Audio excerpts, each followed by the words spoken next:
আসসালামু আলাইকুম। সবাই কেমন আছেন? আশা করছি ভালো আছেন। আরও একটা রেসিপি নিয়ে চলে আসলাম। আজকে আমি আপনাদের সাথে শেয়ার করব একটি ডিম দিয়ে দুনিয়ার সবচাইতে সহজ রেসিপি। আশা করছি আপনাদের ভালো লাগবে। চলুন পুরো রেসিপিটি দেখে নেওয়া যাক।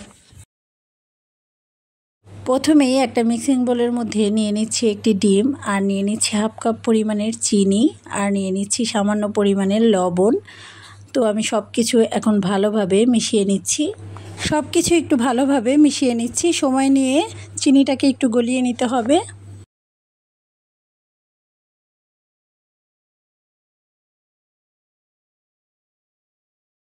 চিনিটা যখন পুরোপুরি গলে গেছে, এই পর্যায়ে আমি দিয়ে দিচ্ছি 1 কাপ পরিমাণের ময়দা। ময়দার সঙ্গে আর ডিমের সঙ্গে আমি ভালোভাবে মিশিয়ে নিচ্ছি।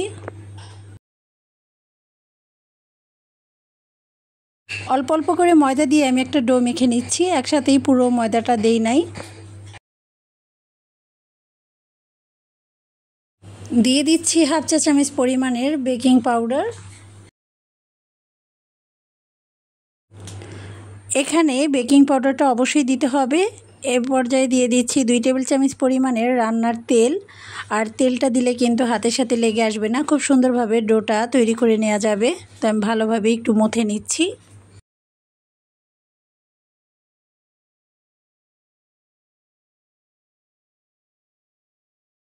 ডোটা তৈরি করে নেওয়া হয়ে গেছে। এবার একটা বোর্ডের উপরে নিয়ে নিচ্ছি।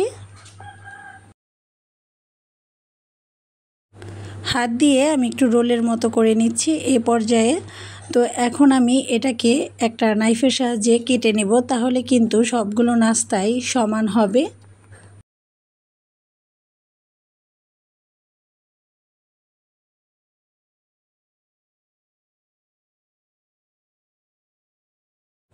কেটে নেওয়া হয়ে গেছে। এবার আমি একটা নাস্তা বানিয়ে দেখিয়ে দিচ্ছি আপনাদেরকে। এটা বানানো খুবই সহজ। হাতের মধ্যে নিয়ে এভাবে একটু লম্বা করে নিতে হবে। তো সবগুলো আমি একই রকম করে নিচ্ছি।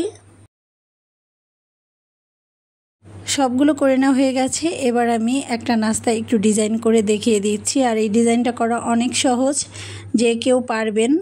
তো আমি একটা নাইফ দিয়ে এভাবে লম্বি করে এটাকে ডিজাইন করে নিচ্ছি। আপনারা চাইলে এটা গোল শেপ করেও নিতে পারেন, তবে আমার কাছে এভাবেই ভালো লাগছে, তাই আমি এরকম করে নিয়েছি। তো সবগুলো করে নেওয়া হয়ে গেছে। এবার আমি ভেজে নেব।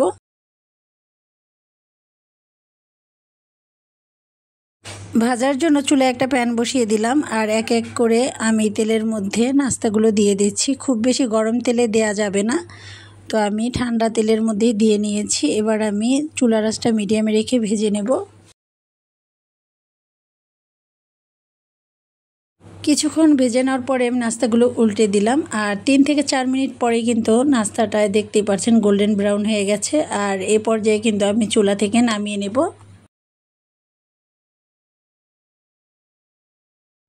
তেল ছেঁকে আমি তুলে নিচ্ছি।